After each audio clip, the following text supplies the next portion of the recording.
राखी बीत गई और इसी के साथ त्योहारों का सीजन शुरू हो जाता है। जन्माष्टमी आने वाली है, नवरात्र आने वाला है, लेकिन खुशियां मनाने वाले इन त्योहारों के साथ एक डरावनी खबर भी है। कहा जा रहा है कि जल्द ही कोरोना की तीसरी लहर दस्तक दे सकती है। कोरोना का नया स्ट्रेन भी आ सकता है। तमाम कोशिशें बेकार साबित हो सकती हैं। वैक्सीन लेने वाले भी संक्रमित हो सकते हैं और कई देशों का वैक्सीनेशन मिशन का रिजल्ट 0 साबित हो सकता है। ज्यादा दिन नहीं बीते जब पूरा देश वायरस के शिकंजे में फंसा था। लॉकडाउन का दूसरा दौर आया था और कई लोगों ने अपनों को त्रासदी में हमेशा के लिए खो दिया। मौजूदा दौर उससे उबरने का है।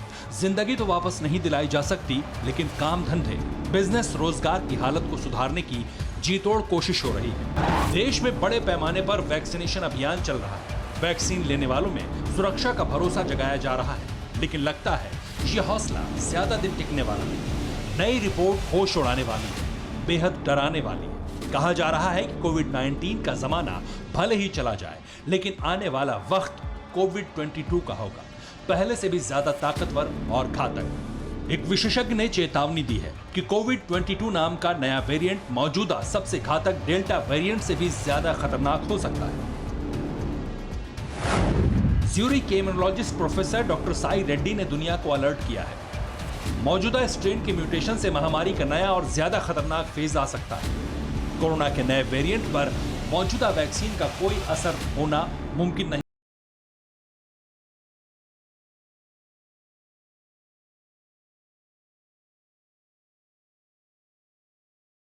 हिंदुस्तान समेत कई देशों में कहर मचाने वाले वेरिएंट का नाम डेल्टा है। इसे कोविड-21 कहा गया है और अब नया स्ट्रेन बना तो उसे कोविड-22 कहा जाएगा। ज्यूरिख के प्रोफेसर का मानना है कि कोरोना के स्ट्रेन में लगातार म्यूटेशन होते रहे, जिससे ये साबित हो चुका है कि म्यूटेशन का दौर अभी आगे भी चलेगा। डेल्टा स्ट्रेन कितना घातक है ये दुनिया देख चुकी है। इसीलिए माना जा रहा है कि अगर डेल्टा स्ट्रेन का म्यूटेशन होकर नया स्ट्रेन बना तो वो बहुत ज्यादा घातक होगा।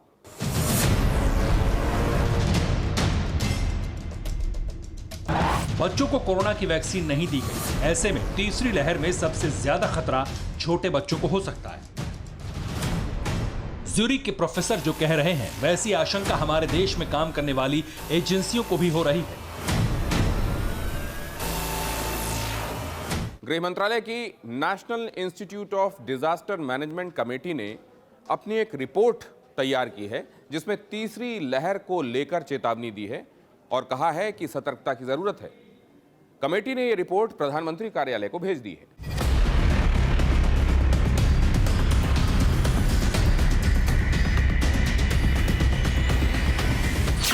रिपोर्ट में कहा गया है कि अक्टूबर में कोरोना की तीसरी लहर अपने पीक पर हो सकती है और ये बच्चों और युवाओं के लिए ज्यादा खतरनाक साबित हो सकती है। हिंदुस्तान में इस दौरान दशहरा, दिवाली और धनतेरस जैसे त्योहार आते हैं, तो क्या त्योहारों में होने वाली भीड़ की वजह से ही कोरोना का बड़ा विस्फोट होगा? रविवार के दिन राखी होने की वजह से बस अड्डों और रेलवे स्टेशन पर भी भारी भीड़ देखी गई। बाजारों में भी भीड़ रही। अब जन्माष्टमी आने वाली, मंदिरों में भीड़ जुटने वाली, तो क्या इन तमाम त्योहारों से कोरोना संक्रमण की रफ्तार तेज हो सकती है? और क्या अक्टूबर तक वही हाल होने की आशंका है जैसा मई के महीने में था? यह बड़ा सवाल है। अब आगे की रणनीति तैयार हो रही है। देश में बच्चों के लिए मेडिकल सुविधाएं बढ़ाई जाएंगी। बच्चों और युवाओं के लिए वेंटिलेटर का इंतजाम करना होगा। बच्चों के डॉक्टर, मेडिकल स्टाफ का भी इंतजाम करना होगा। एम्बुलेंस, ऑक्सीजन की पर्याप्त व्यवस्था भी करनी होगी। नीति आयोग के सदस्य और सरकार की कोविड-19 टास्क फोर्स का नेतृत्व कर रहे वीके पॉल ने कहा कि कोरोना वायरस की अगली लहर में 23% लोगों को भर्ती करने की जरूरत पड़ सकती है। ऐसे में सरकार को 2 लाख आईसीयू बेड तैयार रखने चाहिए।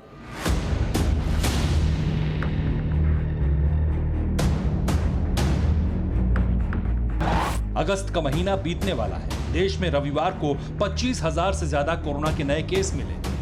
अगर अक्टूबर में कोरोना पीक पर रहने वाला है तो सबसे ज्यादा सावधानी की जरूरत सितंबर के महीने में ही बरतनी होगी।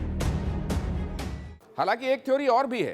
कानपुर आईआईटी के प्रोफेसर वैज्ञानिक डॉक्टर मणींद्र अग्रवाल के मुताबिक तीसरी लहर की संभावना ना के बराबर है, क्योंकि बड़ी तादाद में लोगों का वैक्सीनेशन हो गया है। स्वास्थ्य मंत्रालय की तरफ से जारी आंकड़ों के मुताबिक देश में 1 करोड़ 60 लाख लोगों ने कोरोना वैक्सीन की पहली डोज लेने के बाद तय समय यानी 16 हफ्ते के बाद दूसरी डोज नहीं ली। इनमें से 1 करोड़ से अधिक बुजुर्ग शामिल हैं। बाकी लोगों में हेल्थ वर्कर, फ्रंटलाइन वर्कर्स और 45 साल से अधिक उम्र वाले लोग हैं। लिहाजा खतरा बढ़ता हुआ दिख रहा है। Bureau report, TV9 Bharatvarsh. हमने की गलती फिर एक बार, कोरोना ने किया दोबारा प्रहार। मास्क, 2 गज दूरी, करें अपनी सुरक्षा खुद। कोरोना टीका हम सबको लगाना है, मिलकर साथ समझदारी से कोरोना को हराना है।